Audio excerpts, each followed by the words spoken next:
I'm back here at Urban Motors to have a look at this beauty right here. This is a Honda S2000 and this is the AP1. This is obviously the one you want with the higher RPMs. However, as you can see, this is not a stock S2000. This one has the Comptech Supercharger under the hood. We also have a carbon fiber hood here. I love the yellow, different wheels and tires set up here. So I'm gonna walk you through the entire car here from the front, side, rear, the interior, which I also love of the S2000. Very simplistic era of car design, specifically the S2000s. And then, of course, we're gonna take this for a drive. So I'm not sure exactly how much more power the Comptech Supercharger gives this car, but I've read online it's supposed to be from 240 up to about 300 or 320, so it's going to be very interesting to see how this one compares to the original AP1 I reviewed a while back. The Honda S2000 is powered by a 2-liter inline-4, putting out 240 horsepower and 153 pound-feet of torque. Now this one has, as I said, the Comptech Supercharger, so it's probably closer to 300 to 320 horsepower. It's connected to a 6-speed manual, rear-wheel drive, of course. 0 to 60 in the stock AP1 is done in 5.4 seconds. Top speed 147 miles per hour. Fuel economy comes in at 20 city, 26 highway, and the price for this specific S2000 is $49,990. And thank you so much to Urban Motors in Denver for providing this car for me to review. Go check out their inventory of all sorts of vehicles at urbanmotors.com, where they also have all the parts you need to turn your truck or SUV into a full-on off-road beast. So it was pretty hard to remember all the changes and mods that's been done to this car. So I have a list here. First of all, we do have the Comptech Supercharger, Apex Comptech headers, Comptech catbag exhaust. Sounds fantastic. I'm going to show you that in a minute as well. Spoon coilovers with external rear reservoirs, Comptech front strut brace, power stop rotors with spoon pads, Jace Racing carbon fiber hood, looking great in contrast with this yellow color here. And we have SSR GT3 staggered wheels, and the list goes on and on. So with that said, let's start with the front end design and what makes this different from the AP2, for example. I think the AP1 just looks so much cleaner than the AP2. The AP1 here, for example, we have this area here that's carved out on the side. Instead, on the AP2, we have one single intake in the front end with this little fin here. It still looks good, but the main reason why I would personally go for the AP1 is just because we have the 240 horsepower. And we also have the 9,000 RPM red line. The thing they did with the AP2 is customers said they wanted a little bit more torque. I think this has about 154 or something like that pound-feet of torque. They increased it to about 180, I do believe, but that meant that they had to lower the red line to 8,000 RPM. You definitely want the 9,000 RPM AP1 screamer that this one is. One design detail that I absolutely love about S2000 are the proportions overall, but then we have the hood. And if we look at this from the side, which I'm going to show you in just a minute, you can see just how tight this wheel sits up to the hood. We also have these bulging muscles here on the side, creating a very dynamic and powerful stance in the front end. I also love how the headlight in this case sits flush inside of this front fender, and this line going from the A-pillar all the way down here. This is actually a line that continues across through the sides and then coming back in the rear end, creating almost like a boat-like shape for this design. Now, if we look closely here on the headlight design for the AP1, the main, the simplest way you can tell this apart from the AP2 is if you look at the headlight and the indicator. On the indicator on the AP2, it's more like a round piece here. The AP1 has this very nice, solid piece of orange in the very end point of the headlight. It might look a little bit more dated than the AP2, but in my opinion, I think it looks better to have the solid orange in the very end point of the headlight like we have on the AP1. Now, coming around to the side view of the Honda S2000, one of the best looking sports cars still today. I've made a redesign of this, modernizing it. If we just add some more modern graphics, the front headlights, the taillights and so on, it still looks like a very beautiful design. We have a staggered setup here with these SSR aftermarket wheels. These are 255s in the rear, 225s in the front end. And the overall look for this just looks very fast and furious to me. I just love the yellow in contrast with the black carbon fiber hood, and these wheels just look period correct to me. But what I want to show you here is this line that we talked about in the front end, and how it goes from the front through the side and then coming back, wrapping around here, creating this little sharp edge up top here, looking very beautiful, and creating this, as I said, almost like a boat-like shape for the sidelines of the S2000. Now check this out, the proportions from the windshield all the way to the bumper, and then as I said in the front, when we talked about the front end, just how tight and narrow this area is from the top of the wheel onto the top of the hood. It feels like it doesn't even have a space for some shocks and springs in there. And this was first introduced as the SSM concept back in 1995, which looked pretty different, specifically in the front end with the bumper headlights that we had in the concept, that then turned into the AP1 S2000 that we all love today. But overall, the proportions of this car with this long hood, you have the starting point of the A-pillar almost sitting right in the middle of the overall length of the car. It just creates this very sporty design that, as I said, feels very modern today as well. Now, coming around to the rear end of this car, and this is one of these cars that I'm not sure which angle I prefer of this car. I think every single angle of the S2000 just looks absolutely fantastic. The rear end as well. We have a very short trunk here, as you can see. The easiest way you can tell this apart from an AP2 is, again, the graphics. So the taillight design here only has 2 round circles. The AP2 comes with 3 circles, with the indicator being a separated circle here. In this case, we do have, I'm not sure if this is stock or if this is an aftermarket piece, spoiler up here.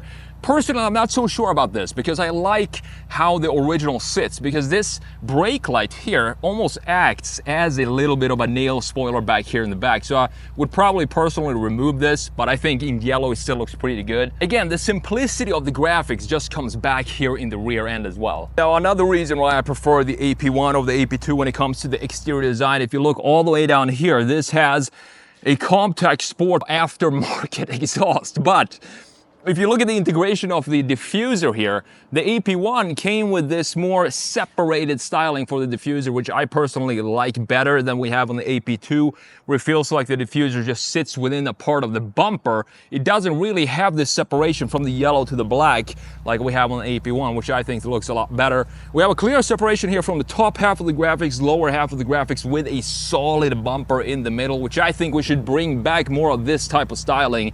We will have this clear separation of the 50% of the top and 50% of the bottom graphics.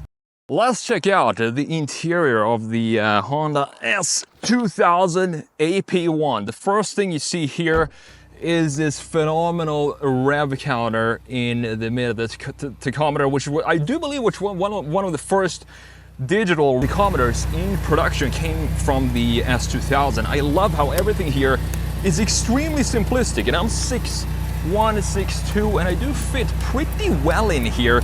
The knees are almost hitting the dash here, but I could definitely drive this on a daily basis with no problems. And the way you start this up is you have the key here. So you have the, you need to put the key into the ignition first of all. They added another step, so now we have everything lighting up here, but they added another step. If you want to just start it up, you need to press the start button right here. Now, as I said, this is not stock, so this has a lot of aftermarket pieces both on the exterior and the interior. You can see that here. None of this is stock. You have these small little dials that I have no idea what each of these does, but they're here. At least we have some of this yellow coming back in here.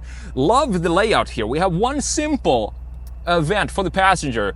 Everything else, there is nothing here for the passenger to do. So this is not a car that prioritizes passenger entertainment. They don't need to do that anyway, because this is such a cool car to just be in and go for a drive in. So they're not gonna need any additional entertainment because they're going for a drive in Honda S2000. That's exciting enough. Then we have this housing for the gauge cluster. The gauge cluster itself is very, very small with this array of the tachometer up top, and it sounds so good, this car. You have the climate control settings here on this little panel here. Let's turn this off for now because I think it might be a little too loud. So you have the fan direction here, you have the fan speed up and down, and the temp control, very simplistic. You have the AC on and off and circulating air if you want to have that. Volume knobs and radio settings are on the left side of the steering wheel. You have the cruise control button here, which is one of the most funky buttons I've ever seen in the car interior, because the angle when you press this down, it kind of goes in and to the side into the panel. Looks very strange. Don't have a glove box in the S2000. Instead, we have some storage back here. You also have the trunk release button right there as well. The steering wheel, super tight, super small steering wheel. I love the design of this because it feels like a go-kart when you're driving this. Rear view mirror up here, of course, and we have some buttons here on the door, the typical buttons. Right here, you do have another very, very small compartment right here in the middle, in addition to the roof controls up and down and the hazard button right here in the middle as well. Now this is one of the best 6-speed manuals I've ever driven in this 6-speed. Of course, it only comes with a 6-speed manual, and it's such an engaging transmission. Short shifts exactly like you want in this 6-speed, and you have the reverse all the way to the right and down. So with that said, there's really not a lot more to talk about in the interior. You do have this bump here in the floor for the passenger, so it might not be too comfortable for the passenger if they have big feet, because you're gonna have to stretch all the way forward. Otherwise, this little bar in the middle is gonna be in the way. Seats look great as well, specifically for this age of this car. I do believe this has about, let's see, only 38,000 miles on this car. So this is a very low mileage S2000. The seats look fantastic.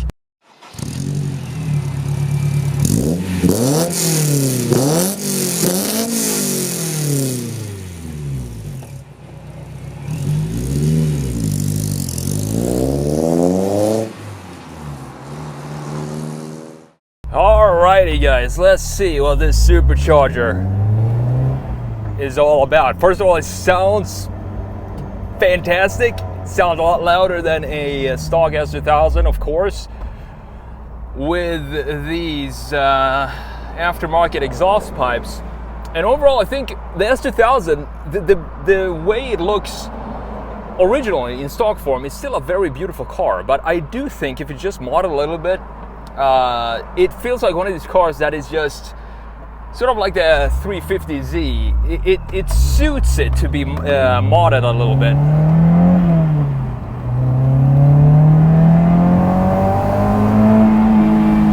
Oh yeah, I remember now. I remember how you need to drive an S2000. You need to rev it up to 6,000 RPM before it comes alive. And that is true for this as well. So let's see if we can get some space here. So stock form, you have 240 horsepower. Now with this one, with the supercharger, I hope you can hear me. It's very loud in here, I know, but I want to have the roof down because it's such a beautiful day. But this is supposed to add about 80 to 90 horsepower, I do believe. So this should have 300 to 350, I guess, horsepower, something like that. And I want to get down to second gear here. Let's go. Oh, what a raw experience. I love how raw this feels. You can definitely feel the added power that we have. And the thing about these cars, like this reminds me of a beefed up Miata, sort of, because you can floor it in second gear up to 8,000 RPM and you're only doing 50 miles per hour. And as I said on the Miata when I reviewed that, the 2025 model year, it just feels like you have a much more runway of fun in cars like these. Because you can rev it, all the way out in second gear and you still won't go to jail. Let's check out the turning radius of this Honda S2000. Perfect, perfect.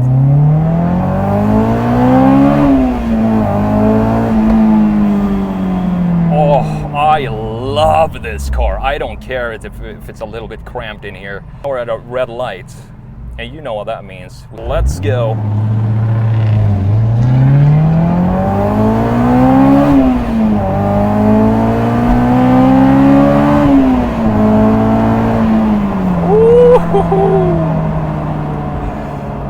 Such a fun car. I wish I was up in the mountains right now instead of these straight roads, but I can just tell you, this would be such a perfect car to just go west, go to Grand Junction or somewhere up there, and just have spend a day just driving around. What a fun day that would be. Gearbox fantastic as well. I mean, just going through the gears here.